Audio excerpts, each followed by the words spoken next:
उसी में अपना हिंदी पखवाड़ा मना रहे हैं और उसी के अंतर्गत ये कार्यक्रम है। तो जब हमारा संविधान लागू हुआ उससे पहले भारत की जो ऑफिशियल भाषा थी जिसमें सारा कामकाज होता था वो हिंदुस्तानी भाषा थी, उसका हिंदुस्तानी कहते हैं। उसमें उर्दू के बहुत शब्द मिले हुए थे, हिंदी के शब्द मिले हुए थे, तो मिली जुली सी भाषा। बाद में जब संविधान निर्माताओं ने सोचा कि हमारी अब नया संविधान बन रहा है, नई सरकार बन रही है, तो अब हमें ऑफिशियल भाषा क्या रखनी, तो उन्होंने तय किया कि हिंदी हमारी सरकारी लैंग्वेज, ऑफिशियल लैंग्वेज होना चाहिए। और वही तय करने वाला दिन, जिस दिन ये तय किया गया, जिस दिन ये लागू किया गया कि आज से भारत राष्ट्र की भाषा हिंदी होगी, वो दिन 14 सितंबर 1949 होता है। उस दिन से हम हर वर्ष हिंदी दिवस के रूप में मनाते हैं और ये संकल्प करते हैं कि हम हिंदी में कार्य करेंगे, हिंदी का प्रसार करें। तो 14 सितंबर को हमारे संविधान निर्माताओं ने तय किया, ये बात हमें ध्यान रखने की बात। भारत की ऑफिशियल लैंग्वेज 2 है। आप लोग समझ रहे हैं कि हिंदी अगर ऑफिशियल लैंग्वेज है तो तमिलनाडु का व्यक्ति कैसे काम करता होगा, केरल का व्यक्ति जिसकी भाषा मलयालम है वो कैसे काम करता होगा। तो सरकार ने इसका तोड़ निकाला कि हम लोग जब तक 2 भाषाएं रखते हैं, ऑफिशियल लैंग्वेज हमारी 2 है, इसमें हिंदी भी है और अंग्रेजी भी है। तो दक्षिण के राज्य अंग्रेजी में काम कर सकते हैं, कोई दिक्कत नहीं। और तीसरी भाषा भी वो अपनी राजकीय भाषा के रूप में अपना सकते हैं। आर्टिकल 349 के अंतर्गत ये प्रावधान उन्हें दिया गया है कि वो राजकीय भाषा के रूप में अपनी मलयालम को भी प्राथमिकता दे सकते हैं। तो आप हिंदी को भी प्राथमिकता दें, अंग्रेजी को भी दें, तमिल को भी दें, मलयालम को भी दें, असमी लैंग्वेज को भी दे सकते हैं असम के लोग। तो आप सब, ये भारत राष्ट्र में ही ऐसा है, यूरोप के कई टुकड़े हो गए भाषा ही उसमें, वो लोग नहीं समझ पाए कैसे भाषाओं को संभालना है। ये भारत राष्ट्र में ऐसा कि एक राष्ट्र में इतनी विविध भाषा है और संविधान में ही 22 भाषाओं को संविधान में रखा गया है, उसके अलावा तो हजारों सैकड़ों बोलियां भाषाएं। तो ये भारत हमारा समृद्ध है भाषाओं को लेकर। मुझे कुछ एक बात और करनी है, मैं आपको कविता सुना दूंगा क्योंकि आप सब भी उसी के लिए बैठे हुए हैं, ऐसा मुझे लग रहा है। जो अन्याय के साथ खड़े हैं उस समूह को भेदेगा। पीछे जो मेरी बहनें बैठी हैं, हमारे भाई बैठे हैं। दोस्तों, आप सबने ये सुना होगा कि हमारी जो पिताजी की पीढ़ी है और जो हमारे दादाजी की पीढ़ी है, हम लोगों को बड़ा हे दृष्टि से देखते हैं, ऐसे देखें कि ये लड़के लड़कियां कुछ कर नहीं रहे, आजकल के लड़के लड़कियां सब बर्बाद हो गए, मोबाइल फोन में लगे रहते हैं, कोई अच्छा काम नहीं कर रहे हैं। जबकि मैं आपको सच बात बताऊं, आपको भी मैं सही बात बताऊं, ये लोग 2 बातें कहते हैं। एक तो ये कहेंगे कि आज की पीढ़ी कोई ढंग का काम नहीं कर रही, दूसरा ये कहेंगे कि समाज जो है बहुत बुरा हो गया है, आजकल का समाज भले मनसाइत वाला नहीं रहा, कोई भलाई का जमाना ही नहीं है। तो भलाई का जमाना नहीं है तो हम ऐसा जमाना लेके आए क्या? ये तो 20 साल की लड़की है, ये तो अभी पैदा होती जा रही है ठीक से, इसकी तो समझ अभी विकसित नहीं हुई है। ये तो लड़का 22 साल का, तो इन लोगों ने अभी समाज में कोई योगदान दिया नहीं, ऐसा कुछ समाज बनाया नहीं। कि समाज जो भलाई का नहीं रहा, ये आप लोगों का बनाया हुआ भाई, जो हमारे बाप दादा लोग हैं। तो आप लोगों ने जो समाज गढ़ा है वो समाज आज दिख रहा है, जो भलाई का समाज नहीं। हम लोग जो समाज गढ़ेंगे वो 50 साल बाद दिखेगा। और मैं अपने युवा साथियों की वकालत करते हुए खड़ा होकर कह रहा हूँ कि हम लोग अच्छा राष्ट्र गढ़ेंगे, अच्छा भारत गढ़ेंगे, जो अच्छा होगा, जिसको भलाई का जमाना कहेंगे, जिसको ईमानदार भारत कहेंगे, जिसको श्रेष्ठ भारत कहेंगे, जिसको गुरु भारत कहेंगे, जिसको विकसित भारत कहेंगे। तो भारत हम लोग आगे 20 बनाएंगे। तो अपने जो बुजुर्ग लोग हैं जो ये कहें, उनको समझा देना कि आपका नाश टूटा हुआ है, हमारा नहीं है। हम लोग ठीक करेंगे इसको, जो आपने बिगाड़ा है उसको भी ठीक करेंगे और आने और अच्छा करेंगे। तो ये 4 पंक्तियां अपने पीढ़ी की वकालत करते हुए कह रहा हूं कि जो अन्याय के साथ खड़े हैं उस समूह को भेदेगा। हम लोग क्या क्या काम करेंगे? जो अन्याय के साथ खड़े उस समूह को भेदेगा, जो भारत माता के खिलाफ है उस लहू को भेदेगा। वो बात पुरातन युग की थी, वो बात पुरातन युग की थी जब अभिमन्यु को छला गया। ये नए भारत का युवा जो चक्रव्यूह को भेदेगा, ये नए भारत का युवा ये चक्रव्यूह को भेदेगा। तो हम सब लोग चक्रव्यूह को भेजने वाले लोग हैं भाई, इन सब बातों में नहीं आना। बुजुर्ग पीढ़ी आपको डिमोटिवेट करेगी कि तुम हमेशा फोन ही चलाते रहते हो, तुम्हारे जमाने में फोन था नहीं तो चलाते कहां से, वो आए ही हमारे टाइम पे। तो अपने आप को लेके पॉजिटिव रहना है और सब चीजों का सदुपयोग करना है। वो बातें मैं आपको बताऊं बहुत बेकार है कि कैसे फोन का अच्छा इस्तेमाल करना है, कैसे तकनीक का अच्छा इस्तेमाल करना है। क्योंकि आप तकनीक संस्थान में पढ़ते हैं, आप मुझसे ज्यादा बेहतर जानते हैं कि एआई का पॉजिटिव प्रयोग क्या हो सकता है, या टेक्नोलॉजी का पॉजिटिव प्रयोग क्या हो सकता है, बेहतर जानते। मैं कविताओं के माध्यम से आपसे जुड़ना चाहता हूँ। सूर्य बनने के प्रयासों को कभी मत मंद करना। हम लोग ऐसा लिखते हैं, कुछ आपको लगे कि ये सर थोड़ा सा कठिन हो रहा है भैया, तो मुझे बता देना, मैं थोड़ा सरल पे आ जाऊं, है ना। क्योंकि दिल्ली यूनिवर्सिटी से पीएचडी कर रहा हूं, तो दिल्ली यूनिवर्सिटी के कॉलेजेस में कार्यक्रम होते हैं, वो आर्ट्स के लिटरेचर के विद्यार्थी रहते हैं, वो उन शब्दों को समझ लेते हैं आसानी। हो सकता है वो आपके लिए सहज ना हो, तो आप मुझे इशारा कर सकते हैं। ये हम लोग मतलब परिचर्चा की तरह बैठे, घर में बैठे, परिवार में बैठे, हम सब सेम आयु के, तो आप तो कभी बोल सकते कि भैया ये नहीं समझ में आया, कुछ और सुना दो, तो हम कुछ और भी सुना दो। लेकिन ये पंक्तियां सुनो, सूर्य बनने के प्रयासों को कभी मत मंद करना, मंद यानी स्लो नहीं करना, सूर्य बनने के प्रयासों को कभी मत मंद करना, हम तिमिर का नाश करने को सदा प्रस्तुत रहते। तिमिर यानी अंधेरा, और मैं जब हम कह रहा हूं तो अपनी बात नहीं कर रहा हूं, आप सबकी बात कर रहा हूं। हम सब अंधेरे के नाश करने के लिए पैदा हुए। सूर्य बनने के प्रयासों को कभी मत मंद करना, हम तिमिर का नाश करने को सदा प्रस्तुत रहे हैं, और यह जन्म परमार्थ की खातिर लुटाने को चुना, इसलिए अपनी कथा को शांत स्वर में लिख रहे हैं, और रात्रि के अंतिम पहर को तम प्रिय मत बोल देना। रात्रि का जो अंतिम पहर है 3-4 बजे का, वो अंधेरे को पसंद करने वाला नहीं है, वो रोशनी लेके आता है, वो रोशनी को प्रेम करने वाला। रात्रि के अंतिम पहर को तम प्रिय मत बोल देना, हर सुबह के आगमन में भूमिका निश्चित रही है, और क्या मिलेगा व्यर्थ दुनिया पर लगाकर दोष बंधु, क्या मिलेगा व्यर्थ दुनिया पर लगाकर दोष बंधु, जिंदगी जैसी बनाई है वही तो दिख रही है, जिंदगी जैसी बनाई वही तो दिख रही है। तो हम सब अपना जीवन कैसा लड़ेंगे वैसा बन जाएंगे। मैं चंबल से आता हूँ, चंबल में जो लोग बागी हुए, जिन्होंने दूसरों की हत्याएं की, तो सब जेल चले गए। भाई जैसा जीवन बनाओगे वैसा बनेगा। जो लोग श्रम कर रहे थे, जो लोग चेस खेल रहे थे, वो डी गुकेश बन गया। तो भारत का सबसे कम आयु का लड़का जो विश्व विजेता बना, डी गुकेश 18 साल की उम्र में विश्व विजेता बन गया। आप अपने जीवन को क्या बनाना चाहते हैं, आपको तय करना है, और ये आयु स्वयं को बढ़ने की इसी उम्र में तय करना होता है। 40 के बाद तय नहीं होगा, तो जिंदगी बस कटती है कि अब तो ढका लो, इस उम्र में तय कर लो। तो मैंने डी गुकेश के लिए पंक्तियां लिखी, भले दिखते हैं भोले से मगर कमाल के लड़के। ये चूंकि डी गुकेश के लिए, इसलिए इसमें लड़के शब्द है, बाकी ये मेरी बहनों के लिए भी है, लड़कियों के लिए भी है, क्योंकि ये हमारी पीढ़ी की पंक्तियां है। भले दिखते हैं भोले से मगर कमाल के लड़के, भटकते गांव शहरों में बदलते हाल के लड़के, सुनाओ कृष्ण की गाथा, जरा सा मार्गदर्शन दो, तो दुनिया जीत लेते हैं 18 साल के लड़के, तो दुनिया जीत लेते हैं 18 साल के लड़के, तो दुनिया जीत लेते। उसने दुनिया जीत ली था, 18 साल का लड़का था, विश्व विजेता बन गया। हमें भी वो स्पिरिट रखनी है, वो कार्य करना, तभी आप हिंदी के लिए कार्य कर पाएंगे, तभी आप राष्ट्र के लिए कार्य कर पाएंगे। एक कविता मैं आपको सुनाना चाहता हूं, तो मैं आपको सुना दूं कि हम लोग क्या क्या थे, किस समय काल में हमने क्या काम किया। आप हमेशा इस बात को ध्यान रखना, भारत को गढ़ने वाले लोग युवा थे, आपकी हमारी आयु के थे।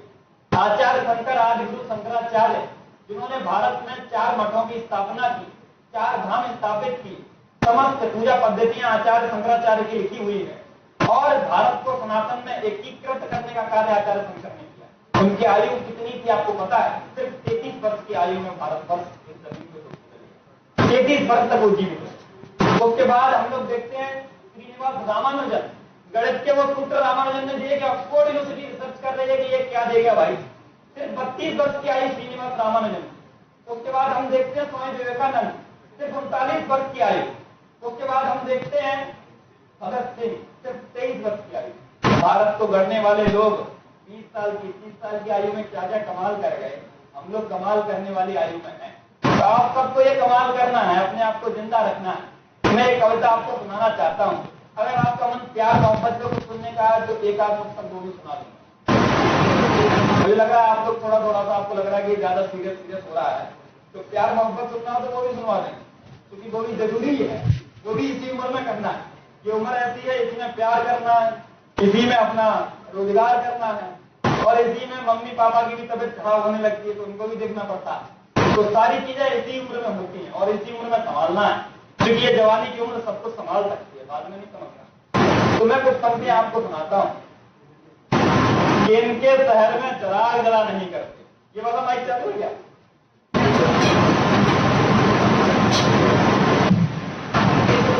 हाँ ये माइक। इनके शहर में चिराग जला नहीं करते, इनके शहर में जो हसीन चेहरे होते, कहाँ बैठे लड़के, हसीन चेहरे समझते हो, लड़कियां भी समझती होंगी। हसीन तो कोई भी हो सकता है, लड़का भी हो सकता है, लड़की भी हो सकती है। तो इनके शहर में चिराग जला नहीं करते, वादे करते हैं फिर मिला नहीं करते। इनके शहर में चिराग जला नहीं करते, वादे करते हैं फिर मिला नहीं करते। और तुमको, हमको, इनको, उनको, कैमरे वाले भाई साहब को भी और मैम को भी बर्बाद किया सबको। किसने बर्बाद किया? इनके शहर में चिराग जला नहीं करते, वादे करते हैं फिर मिला नहीं करते, और तुमको, हमको, उनको, इनको बर्बाद किया सबको। हुस्न वाले किसी का भला नहीं करते, तो हुस्न वाले किसी का भला करने वाले नहीं। कि तुम्हारे हिस्से थी उसकी मोहब्बत। जो लड़के फ्रेंड जोन हो गए, कितने हैं फ्रेंड जोन वाले? 2-3 मिल गए हैं। वैसे तो सारे हुए हैं, लेकिन ये हाथ नहीं खड़ा कर पा रहे हैं, क्योंकि अभी हम मामला और भी हो सकता है ना, संभावना तो बनी है, पॉजिटिव है, अभी फ्रेंड जोन है, आगे शायद संभावना बन जाए, तो वो हाथ खड़ा नहीं कर। तुम्हारे हिस्से थी उसकी मोहब्बत अपने। अच्छा, कभी कभी क्या होता है, अपन जिस एक ही क्लास में पढ़ते हैं, अपन जिसके पीछे पड़े हुए हैं वो अपन को नहीं मिली, अपने दूसरे दोस्त को मिल गई, तो फिर उससे क्या कह सकते हैं अपन? ये पंक्तियां आप व्हाट्सएप कर देना अपने उस दोस्त को जिसको वो मिल गई, कि तुम्हारे हिस्से थी उसकी मोहब्बत, हमारे हक में केवल दोस्ती थी। तुम्हारे हिस्से थी उसकी मोहब्बत, हमारे हक में केवल दोस्ती थी, मगर जब लूट कर आई थी तुमसे, किसी कंधे पे आकर रो रही थी। आई थी। आजकल फ्रेंड जोन में सारा काम हो जाता है, यहीं आके सर पटकेगी, परेशान नहीं होना कि जरा जरा जरा इंग्लिश में क्या तुम बोल लेती। अच्छा, ये तो वैसे भी तकनीक का कॉलेज है, मैनेजमेंट का कॉलेज है। हमारे दिल्ली विश्वविद्यालय में भी हिंदी पढ़ने वाली लड़कियां जो हिंदी में मास्टर्स कर रही हैं, वो भी अंग्रेजी में बोलती हैं साहब। तो इनकी आदत होती है लड़कियों की, थोड़ा सा इंग्लिश में बोले, तो जरा इंग्लिश में क्या तुम बोल लेती, निकम्मे हो गए हम तुम हो लायक। क्योंकि सारी एलिजिबिलिटी तो अंग्रेजी है, आजकल सारी योग्यता अंग्रेजी है। जरा इंग्लिश में क्या तुम बोल लेती, निकम्मे हो गए हम तुम हो लायक। बड़ी आई तुम प्रोफेसर की बिटिया, हमारे भी पिताजी थे विधायक। तो ये जो प्रोफेसर की बिटिया है, इनसे घबराना नहीं, अपना काम ओके रिपोर्ट है ना। इस शब्द जादू को सौरभ खींच लेती है, लेकिन ये लोग जाते कहाँ? अगर मैं गलत कहूंगा तो लड़कियां शोर करके बताएं कि भैया आपने गलत कहा। कि शब्द जादू को सौरभ खींच लेती है। हम लोग शब्द वाले लोग हैं, हमको क्या सौरभ मिलती। मैं जब हम लोग पढ़ते थे आज से 10 साल पहले 11वीं-12वीं में, तो एक कोचिंग पे लड़का आता था KTM बाइक लेके, आजकल चलती है क्या वो KTM वाली बाइक आती थी, और वो अपाचे गाड़ी, सारी लड़कियां उनके पास ही जाती थी भाई। तो मुझे इससे क्या समझ में आया कि शब्द जादू को सौरभ खींच लेती है, मौत आती है मोहब्बत खींच लेती है, और खुददार आशिक तो जीते हैं अकेले ही, हुस्न वालों को दौलत खींच लेती है। तो जो हसीन लोग हैं जाते हैं, ऐसा एनालिसिस करके हमारे भाइयों ने बताया। बाकी आप लोग बताइए, क्या इसके विपरीत भी बात रहती है क्या? नहीं रहती है? ठीक है, लड़कों ने इसका खंडन कर दिया। तो ऐसी कुछ बातें मैं आप सबसे कर सकता हूँ घंटे 2 घंटे, लेकिन मैं जो काम करने आया हूँ, कविता का काम क्या काम है, वो एक कविता आपको सुनाना चाहता हूँ। वो आपको मोटिवेट करने वाली कविता है। उससे पहले 4 पंक्तियां आप सुन लें। मेरे भाषा की पंक्तियां हैं, मैं जहां से आता हूँ। मैं पिछले 7-8 वर्षों से दिल्ली में रह रहा हूँ, दिल्ली यूनिवर्सिटी में अध्ययन कर रहा हूँ, ग्रेजुएशन की, मास्टर्स की, आप PhD करने लगे। पीछे मैं ग्वालियर चंबल से रहने वाला हूँ। चंबल इलाका आप सबने सुना हुआ है, किस लिए विभिन्न कारणों से मशहूर रहा है भाई। तो वहां की जो भाषा है, वहां की हमारी जो भाषा, जिसमें बुंदेली का टच है, जिसमें ब्रज भाषा का टच है, वहां के 2 शब्द हैं। एक तो कहते हैं मोड़ा, मोड़ा कहते हैं लड़के को, और मोड़ी कहते हैं लड़की को, है ना। तो हमारे मामा जी हमको कन्विंस कर रहे थे, हमारे यहाँ शादियां जल्दी हो जाती है गांव में, 20 साल के लड़के की शादी कर देते हैं भाई, जल्दी शादियां करते हैं। तो मुझसे कह रहे थे तुम इतने, मतलब अब तो मैं आउट ऑफ डेट हो गया शादी के हिसाब से। कह रहे आप PhD करने लगे हो, ये सब बाद में करते रहना, PhD अब शादी कर लो। तो मैंने कहा मामा अभी तो थोड़ी पढ़ाई और करना। कह रहे ये सब होता रहेगा। उनने जो मुझे कन्विंस करने के लिए जो बात कही है, उसको मैंने पंक्तिबद्ध किया, सच्ची घटना है। उनने मुझे कैसे कन्विंस किया कि लड़की आ जाएगी तो होगा क्या, कि रोटी खवाएगी तो मैं घर द्वार सब झाड़ देगी यानी साफ सफाई करके रखेगी। मामा जी के वचन है, मैं तो सीधा उसको फॉरवर्ड कर रहा हूँ आपका। उन्होंने कहा कि रोटी खवाएगी तो मैं घर द्वार सब झाड़ देगी, और दहेज बापो बाप जाओ मोड़ी तुमको त्याग देगी। मामा समझा रहा है कि लड़की आ जाएगी तो क्या होगा, शादी कर लो बेटा। फिर रोटी खवाएगी तो मैं घर द्वार सब झाड़ देगी, दहेज बापो बाप जाओ मोड़ी तुमको प्यार देगी। और कितना पढ़े होंगे लला, ब्याह के बाद पढ़ते रही हो, मोड़ी है जो बनरिया थोड़ी जो तुम्हारी माँ भी भाग देगी। तो ये ऐसे समझाने का तरीका होता है कि मोड़ी है बनरिया नहीं तो कभी भाग देगी। ये हमारे यहाँ की लोकोक्ति है, जिसको मैंने कविता में डाला। ये हमारे यहाँ की भाषा में, ये हमारे क्षेत्रीय भाषा की मधुरता आप सब तक पहुंची है। मैं एक कविता वो सुना देता हूँ, जिसके लिए मैं यहाँ आया हुआ हूँ। हमारा काम क्या है, आचार्य महावीर प्रसाद द्विवेदी कहते हैं, कविता अगर ठीक मायने में कविता है तो कविता से क्रांति होगी। तो किन कविताओं से क्रांति होती है, दिनकर जी की कविता जब उन्होंने कहा सिंहासन खाली करो कि जनता आती है, तो इंदिरा गांधी की सरकार गिर गई थी साहब। तो वो कविताएं कौन सी होती हैं जिनसे समाज में बदलाव होता है? मेधावी गुप्त ने लिखा कि केवल मनोरंजन न कवि का कर्म होना चाहिए, उसमें उचित उपदेश का भी मर्म होना चाहिए। यानी हम लोग जब कविता लिखे तो उसमें मनोरंजन भी हो, लेकिन कुछ जरूरी बात समाज को दिशा देने वाली होनी चाहिए। प्रगतिशील साहित्य संघ की अध्यक्षता करते हुए प्रेमचंद ने कहा कि कवि का काम समाज के साथ चलना या समाज के पीछे चलना नहीं है। कवि का काम समाज और राजनीति को दिशा देते हुए मसाल लेकर आगे चलना है। तो हम लोग उनको दिशा देने का काम कर रहे हैं, समाज को, राष्ट्र को, राजनीति को। वो कार्य हम सबको करना है। वो रात भले ही कल की थी, पर भोर तुम्हारी ही होगी। माइक की आवाज ठीक है? कल भले ही किसका था, आज हमारा दिन है। आज हम लोग बनाएंगे कैसा देश बनेगा, कैसा राष्ट्र बनेगा। वो रात भले ही कल की थी, पर भोर तुम्हारी ही होगी। सम्राट समय के आज हो तो दिग और तुम्हारी ही होगी। मैं जामवंत इस युग का हूं, तुम सब बजरंगबली हो। राम कृष्ण भी तुम ही हो, तुम सब ही खुदा अली हो। खुद की शक्ति पहचानो, अब दरिया के पार है जाना। रावण भी तुम्हें मारना है, लंका भी तुम्हें जलाना। तू नहीं जानता है ये कि तेरे अंदर ही ज्वाला है। मंदिर भी तेरे अंदर है, गुरुद्वारा और शिवाला है। किस्मत की रेखा हाथों में, तो किस्मत भी इन हाथों में। जो दुनिया मांग रही हमसे वो दे देंगे सौगातों में। और वासुदेव का चक्र तुम्ही और बलदाऊ का हल हो तुम। किस युग में हम क्या थे? वासुदेव का चक्र तुम्ही और बलदाऊ का हल हो तुम। तुम शंकर का त्रिशूल बने और सहस्त्रबाहु का बल हो तुम। तेरे अंदर वेदों का सार और गीता ज्ञान तुझी में है। तेरे अंदर वेदों का सार और गीता ज्ञान तुझी में है। नई तकनीक तेरे अंदर, सारा विज्ञान तुझी में है। राणा ने जिसे चलाया था वो 1 कुंटल का भाला तुम। लोग पूछते हैं 1 कुंटल का भाला कैसे हो सकता है? उदयपुर के संग्रहालय में जाके देखेंगे 98 किलो का है। राणा ने जिसे चलाया था वो 1 कुंटल का भाला तुम। रोशन जिससे जब होता है सूरज का वही उजाला तुम। नवमेरे जितने चमक रहे तुम ही हर एक सितारा हो। प्रहलाद का तप हो तुम रोशन में ध्रुवतारा हो। और अर्जुन का गांडीव तुम ही। अर्जुन का गांडीव, क्योंकि दिनकर जी ने लिखा कि रे रहो कि युधिष्ठिर को न यहाँ, युधिष्ठिर को जाने दो, रे रहो कि युधिष्ठिर को न यहाँ, पहुंचा दे उसको स्वर्ग धीर। पर घिरा हमें गांडीव गदा, लौटा दे अर्जुन भीम वीर। कहते शंकर से आज करें त्रिपुरा नृत्य पुनः एक बार। सारे जग में फिर गूंज उठे हर हर बम बम का महोच्चार। सारे जग में फिर गूंज उठे हर हर बम बम का महोच्चार। वहीं से कहना चाहता हूं कि अर्जुन का गांडीव तुम ही, भीम गदा तुम ही तो हो। सत्य राज का तिलक हो तुम, धर्म सदा तुम ही तो हो। जब मिहिर भोज उठ खड़ा हुआ तुम ही उसकी तलवार बने। सम्राट अशोक बने तुम पृथ्वीराज का सार बने। जो सिंहों के दांतों को गिनते वो हिम्मत वाला बचपन तुम। सम्राट भरत शेर का जबड़ा पकड़ के दांत गिन लिए थे, 8 साल की उम्र थी। जो सिंहों के दांतों को गिनते वो हिम्मत वाला बचपन तुम। चाणक्य की कूटनीति और चंद्रगुप्त का हर प्रण तुम वीर शिवाजी की मूंछें, गुरु गोविंद सिंह की पगड़ी तुम। मंगल पांडे तुम ही हो, तात्या की सेना तगड़ी तुम। जब जब तुमने चाहा है, जब जब तुमने चाहा है तुम दुनिया के सरताज बने।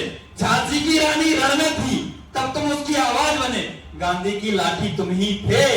यही नौजवानी गांधी के पीछे थी साहब। इसी ने युद्ध जितवाया, इसी ने भारत को आजाद किया। गांधी की लाठी तुम ही थे। तुम भगत सिंह का रोष भी थे और चंद्रशेखर आजाद तुम ही सुभाष चंद्र बोस भी थे। तुम बने दिवाली और होली। किस युग में हम क्या बने? अपने आदर्श का नाम ले रहा हूं जो आपके भी आदर्श। तुम बने दिवाली और होली। तुम मस्ती और आनंद बने। जब दुनिया सारी सोई थी तब तुम ही विवेकानंद बने। समय नहीं लाता कुछ। समय, लोग कहते हैं टाइम आएगा तब ठीक हो जाएगा। टाइम कैसे आएगा? हम लेके आएंगे। समय नहीं लाता कुछ भी, परिवर्तन हमको लाना है। दुनिया की राज्यसभा में अब की अपना पाव जमाना है। अब जागो मेरे भाई जगो, अपने अंदर थोड़ा झांको।